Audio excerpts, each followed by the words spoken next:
Bem, agora nós vamos passar a palavra para o ministro Vilas Boas Cueva. Sua Excelência é ministro da terceira turma do Superior Tribunal de Justiça, segunda sessão, Direito Privado. Vai pedir promoção para quarta. Daqui a pouco, né, para ficar com Vossa Excelência, para os debates.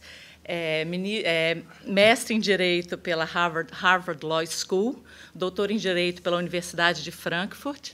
Dentre as atividades jurídicas que Sua Excelência desempenhou, foi procurador do Estado de São Paulo, procurador da Fazenda Nacional, advogado, conselheiro do CAD, tendo exercido a presidência em substituição e nos impedimentos do presidente, e é vice-presidente do Conselho Federal do Fundo de Defesa de Direito Difuso. Sua Excelência hoje é presidente da Comissão de Juristas, responsáveis por estudar e fazer sugestões para a regulamentação da inteligência artificial no Brasil. Então, com a palestra do ministro Vilas Boas Cueva, nós vamos ter a oportunidade de beber água na fonte, porque Sua Excelência vai falar sobre as novas tecnologias e seu impacto na administração pública, desafio e responsabilidades. Com a palavra a Vossa Excelência.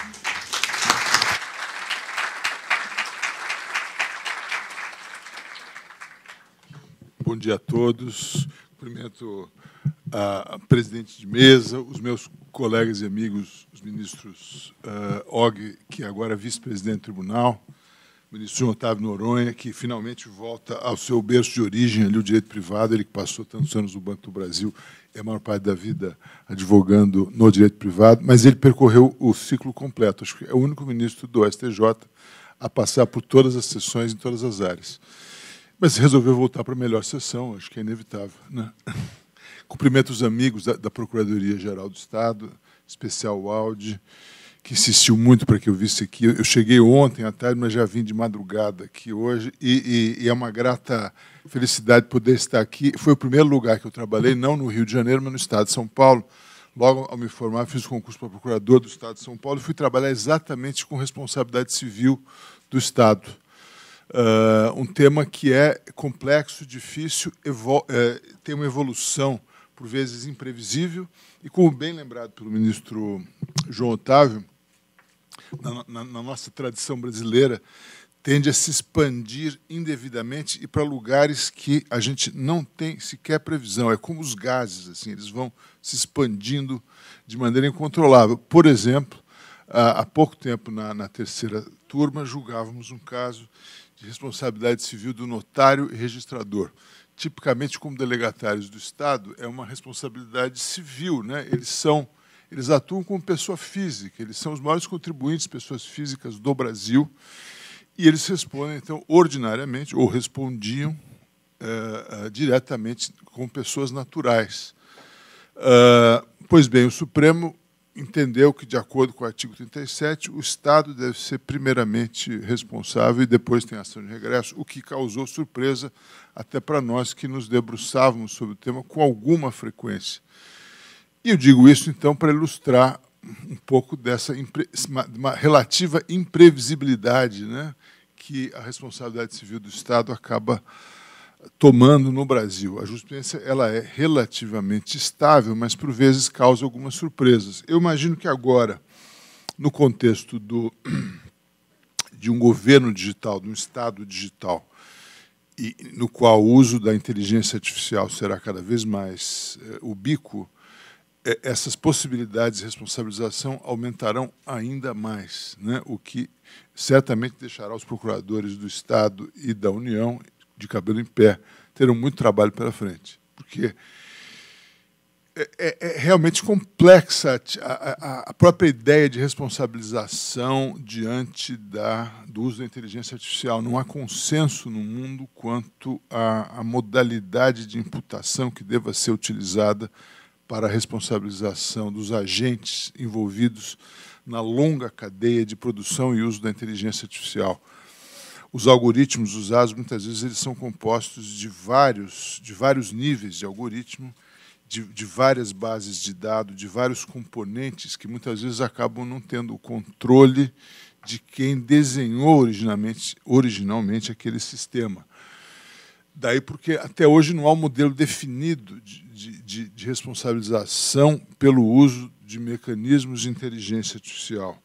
Não há sequer uma definição confiável do que seja inteligência artificial. Né? Inteligência artificial, há cerca de 70 anos, surgiu com uma metáfora do uso de máquinas para, de alguma maneira, replicar algumas atividades humanas.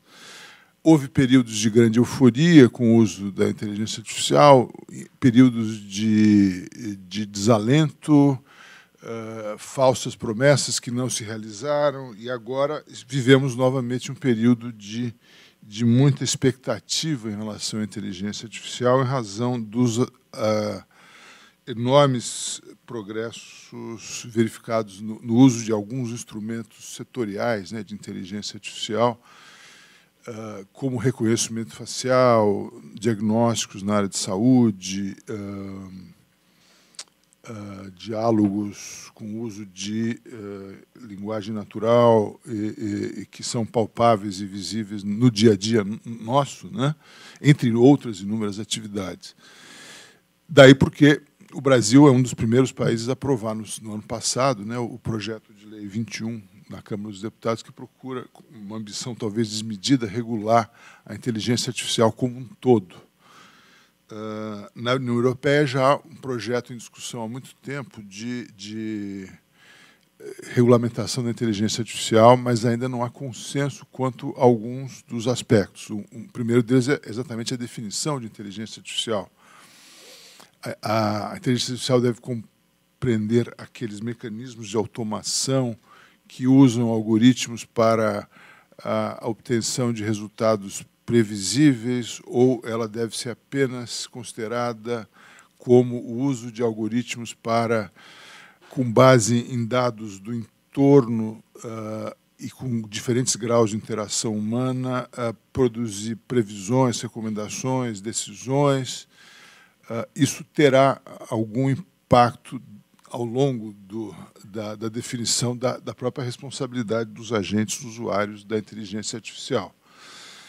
Quanto à responsabilidade propriamente, a responsabilidade civil dos usuários, produtores da inteligência artificial, na União Europeia, em 2017, uma diretiva foi baixada que procurava definir alguns tipos padrão de responsabilidade e aludia, inclusive, à possibilidade da criação de uma e-personalidade, de uma personalidade do robô, né?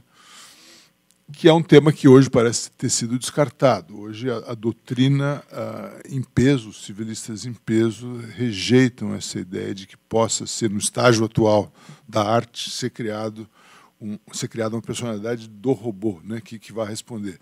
A responsabilidade é sempre humana, está sempre ligada à noção de culpabilidade. Ainda que falemos em responsabilidade objetiva, responsabilidade integral, no fundo, estamos sempre nos remetendo à ideia de que é possível e desejável atribuir responsabilidade ao ser humano, à pessoa natural, porque ela poderá, com isso, evitar o dano, o princípio da evitabilidade do dano. Uma resolução recente de um congresso de juristas alemães, a propósito, que saiu há poucos dias, também, nessa mesma linha, rejeita a ideia de que seja possível ou desejável criar uma personalidade dos robôs. Responsabilidade objetiva ou subjetiva? Nós já temos um regulamento bastante complexo no Brasil sobre a responsabilidade civil, seja no Código Civil, seja no Código do Consumidor, que, em tese, dará conta dos desdobramentos dessas ferramentas de inteligência artificial. O projeto de lei 21, esse que nós, na Comissão de Justiça do Senado, estamos encarregados de estudar, a fim de oferecer subsídios aos senadores para a criação de um substitutivo, fala em responsabilidade subjetiva. Isso gerou uma reação, eu diria, quase irada de civilistas de renome. Acho que o Anderson também é signatário dessa lista, dizendo que isso não é possível agora, de uma hora para outra, abolir toda a construção legislativa, jurisprudencial, dogmática, ao longo de décadas, e retrocedermos ao início do século XIX, com um regime de responsabilidade puramente subjetiva, sobretudo num contexto de atividades que são inerentemente perigosas, né, em algumas delas. E essa é outra das frentes de contenção nesse debate da regulamentação ou não da inteligência artificial. Devemos ou não criar uma lista de atividades que são inerentemente perigosas. Por exemplo, o reconhecimento facial é ou não inerentemente perigoso? Deve ser proibido de antemão ou deve ser fortemente regulado a ponto de limitar o seu uso apenas a hipóteses específicas? A manipulação do subconsciente das pessoas deve ou não ser de antemão proibida? Esse parece ser fácil, né? Óbvio, a manipulação não deve ser aceita. Mas o uso de dados auridos a partir da coleta de robôs pode ser usado para pontuação social, como na China, por exemplo, para obter créditos, vantagens, incentivos, postos de trabalho, postos nas escolas, ou não. Também parece ser fácil, mas, enfim, como fazer isso? Como impedir que haja o uso de mecanismos de inteligência artificial? Eles vão se tornando cada vez mais naturalizados, normalizados no nosso dia a dia, né? Muitas vezes a gente fala com um robô ao telefone sem saber que fala. Eles se tornam cada vez mais amigáveis ao usuário. Então, as frentes que o uso da inteligência artificial e o uso de instrumentos digitais no Estado hoje, me parece que tenderão a multiplicar as hipóteses de responsabilização civil do Estado. Agora, por exemplo, no grupo de trabalho, a gente procura, ao tentar criar um regramento básico, mínimo, para a introdução da inteligência artificial no Estado, criar alguns conceitos básicos. Por exemplo, se houver alguma ameaça ao exercício de direitos dos cidadãos ou de acesso a políticas públicas, deverá haver previamente uma análise de impacto algorítmico dessa ferramenta a ser introduzida.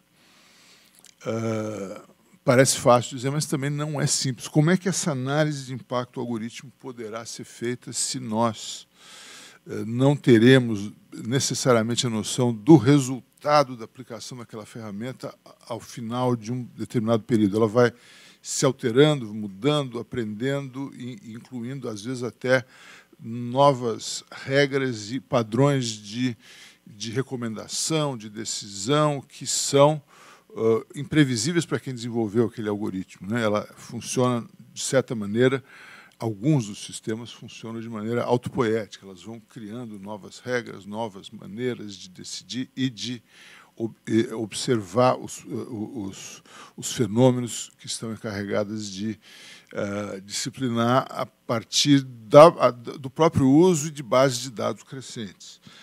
Consultas e audiências públicas, claro, serão necessárias para que se faça isso. A questão polêmica também é o direito de revisão humana por agente competente. Será que é possível sempre exigir, postular, o administrado pode postular um direito subjetivo a uma revisão humana por um agente competente em qualquer circunstância? São milhões de operações e de interações da máquina com o administrado. Será que ele vai poder, a cada caso, exigir a revisão? Nós tivemos alguns exemplos não no Estado, mas exemplos de uso de algoritmos em alguns setores, com avaliação do risco de crédito, por exemplo, que geraram demandas exageradas no Brasil. Tivemos uma verdadeira indústria judiciária do credit score dos estados do sul do país. Havia mais de 300 mil dessas ações já, algumas delas já julgadas por tribunais de justiça do Rio Grande do Sul, definindo a responsabilidade do proprietário do algoritmo que faz a avaliação de crédito sobre um determinado score que se atribui a uma pessoa por alguma razão. Esse score ele é variável de acordo com vários dados, com os inputs do sistema. Será que é possível exigir, em cada caso, uma revisão humana? Em alguns casos, sim. Em alguns casos são até folclóricos. Houve um caso clássico do Ben Bernanke, o presidente do Fed americano, quando ele acabou de sair ele que havia a vida inteira sido professor universitário, acabou de sair do Fed e entrou num ciclo em que ele começava a dar palestras e consultorias e ia ganhar, como nunca na vida, uma remuneração melhor do que nunca. Ele foi quitar a hipoteca da casa dele para pegar um novo empréstimo e o algoritmo falou, não, o senhor está desempregado, o senhor não pode receber esse empréstimo. Então, ele teve que ir lá, obviamente, tem o direito à revisão humana daquela decisão da máquina. E ele conseguiu obter o empréstimo dele, mas ele narra isso e, obviamente, nós todos estamos sujeitos a isso e queremos, sim, ter uma revisão de dados, que me parece uma prescrição absolutamente justa e necessária. A questão dos bancos de dados também, né? Os bancos de dados usados pela administração pública, eles são ou não... Qual o grau de unificação que eles devem ter? Qual o grau até que ponto o poder público pode reunir todos os dados possíveis sobre os cidadãos? Um pouco antes da entrada em vigor da LGPD, um decreto federal mandou reunir todas as bases de dados federais numa única base, o que pode ter vantagens inequívocas, pode gerar sinergias, pode gerar políticas públicas saudáveis. Por outro lado, pode também gerar preocupações de ordem constitucional e legal. Constitucional no sentido do direito fundamental à proteção de dados pessoais, né, direito que já havia sido reconhecido pelo Supremo em 2020, naquelas medidas provisórias que determinavam a transferência de todos os dados das telefônicas móveis e fixas para o IBGE, a pretexto de controle da pandemia. O Supremo, naquela ocasião, entendeu que já havia um direito fundamental à proteção de dados, com base na própria Constituição, né? Houve um reconhecimento implícito desse direito, e, posteriormente, a emenda constitucional 115 positivou esse direito, que se encontra, então, lá. E já há questionamento sobre a constitucionalidade desse decreto, né? Outras hipóteses de responsabilização do Estado pelo uso de mecanismos de inteligência artificial advirão certamente também da gestão indevida dos dados pessoais em vista da Lei Geral de Proteção de Dados, né? Uma das questões que mais preocupam, por exemplo, no caso dessa plataforma, desse aplicativo de celular que todos usamos para comprovar a vacinação da Covid, que agora tende a se expandir, o Conect SUS, até que ponto isso efetivamente tem uma proteção de segurança, de que esses dados não vazarão, que esses dados sensíveis não serão usados por terceiros. Mesmo no âmbito do Poder Judiciário, até hoje não há um consenso quanto a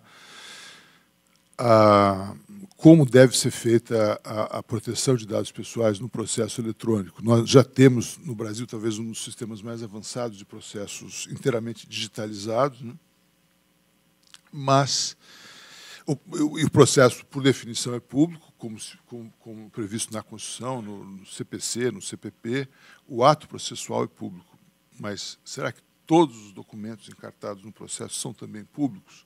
A legislação hoje permite que virtualmente qualquer um tenha acesso a todos os autos, né, processuais. Enquanto os autos eram cartazes de papel, havia a publicidade, claro, para quem fosse ao balcão e se dispusesse a anotar, fotografar, copiar ou reproduzir de algum modo aqueles dados, mas havia uma opacidade prática, né, como a Corte Suprema Americana já definiu em algum momento.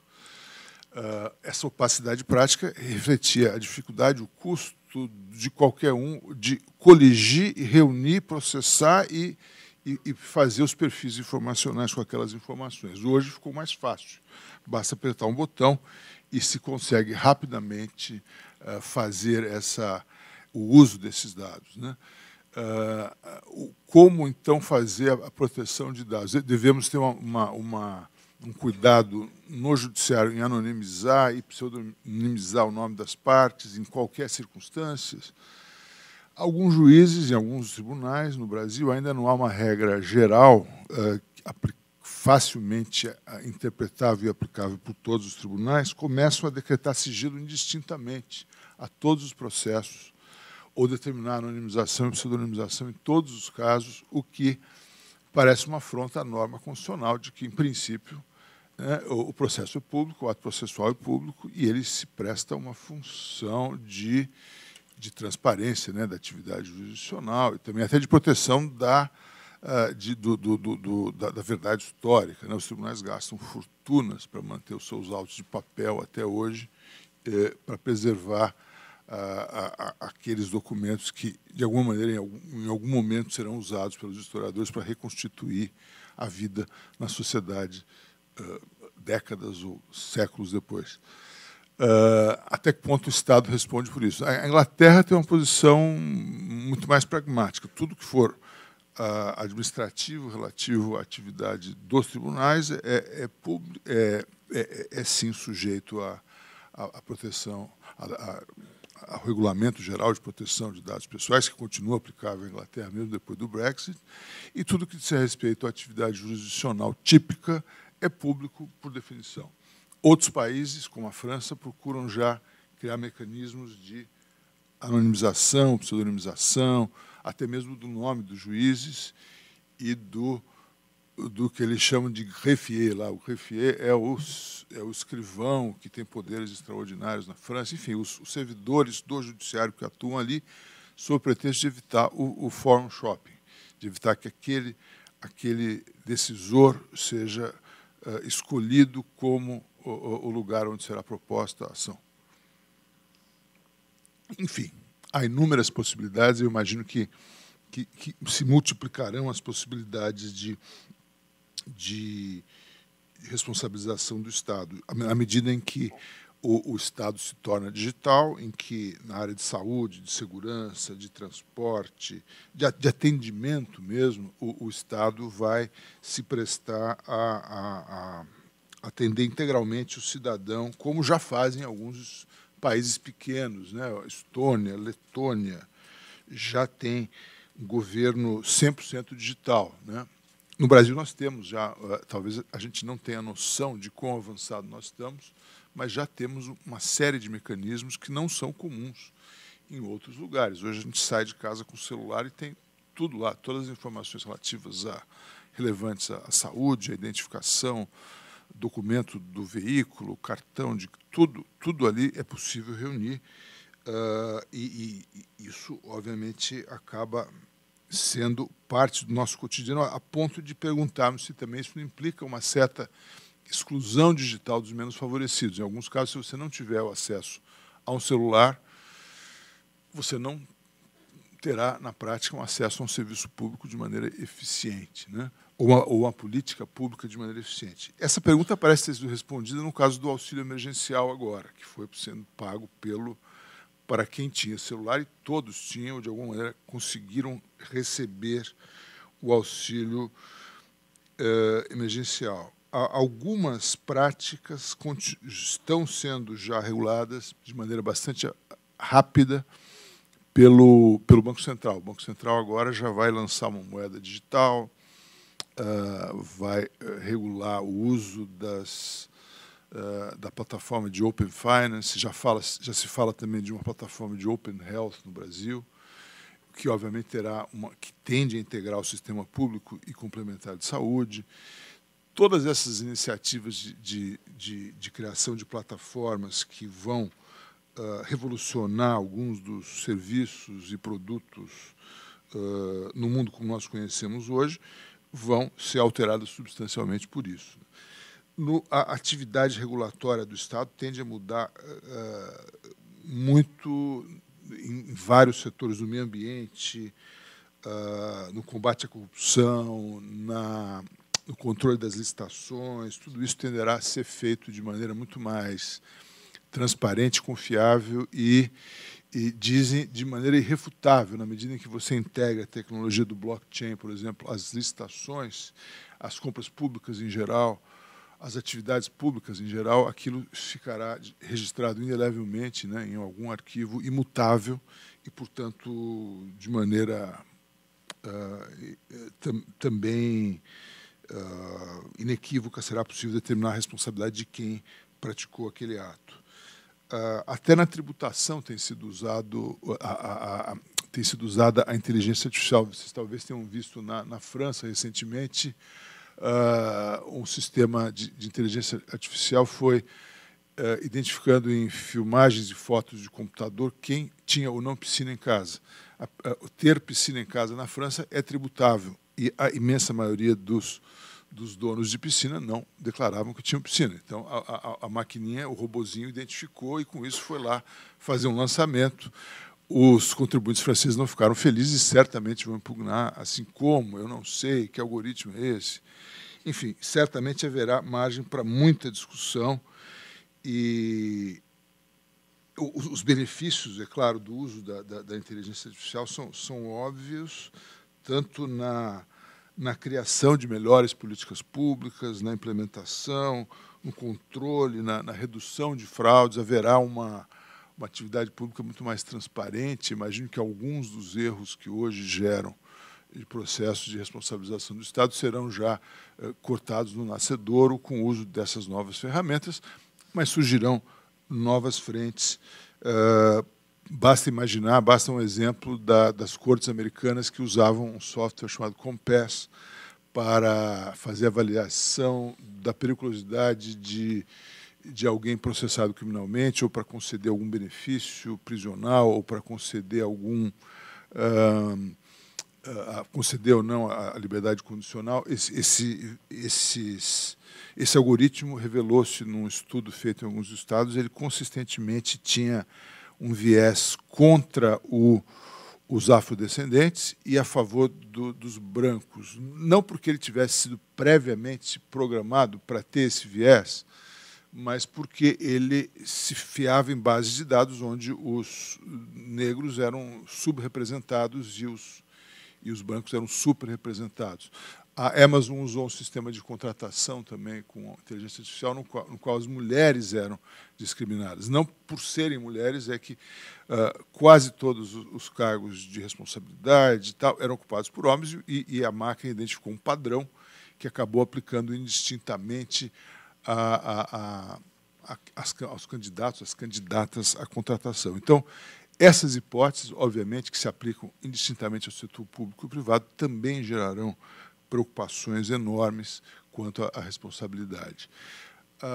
É um tema difícil, não há consenso, não é possível antever quais serão as aplicações possíveis da inteligência artificial. Nós ainda estamos no escuro sobre as possibilidades efetivas da inteligência artificial. Nós vivemos ainda num mundo em que há a chamada inteligência artificial restrita ou fraca, que é voltada para aplicações determinadas, jogar xadrez, reconhecimento facial, diagnósticos médicos. Nisso, os sistemas podem superar em precisão e velocidade os seres humanos. Mas na inteligência artificial geral, aquela que tiver consciência de si própria e que seja capaz de tomar decisões com algum critério e algum padrão de julgamento, ainda estamos há bastante tempo disso, embora alguns entendam que isso acontecerá antes do que a gente possa prever. De todo modo, o mais prudente, talvez, seja seguir, mantermos o padrão de responsabilidade civil que já temos no ordenamento, né? Já temos regras suficientes para aquilatar vários casos de responsabilidade que venham surgir, mesmo em relação, por exemplo, aos veículos autônomos. Mas, é claro, aí talvez já com alguns cuidados que se recomendem. Como essa atividade será inerentemente perigosa, talvez seja o caso de recomendar a adoção de seguros obrigatórios, certificações de vários estágios de desenvolvimento daquela ferramenta de inteligência artificial, ou até mesmo de um fundo de compensação que garanta de antemão uma indenização, ao menos em caráter preliminar, para as vítimas dessas aplicações de inteligência artificial que possam ser consideradas de alto grau de risco. Obrigado pela paciência de todos.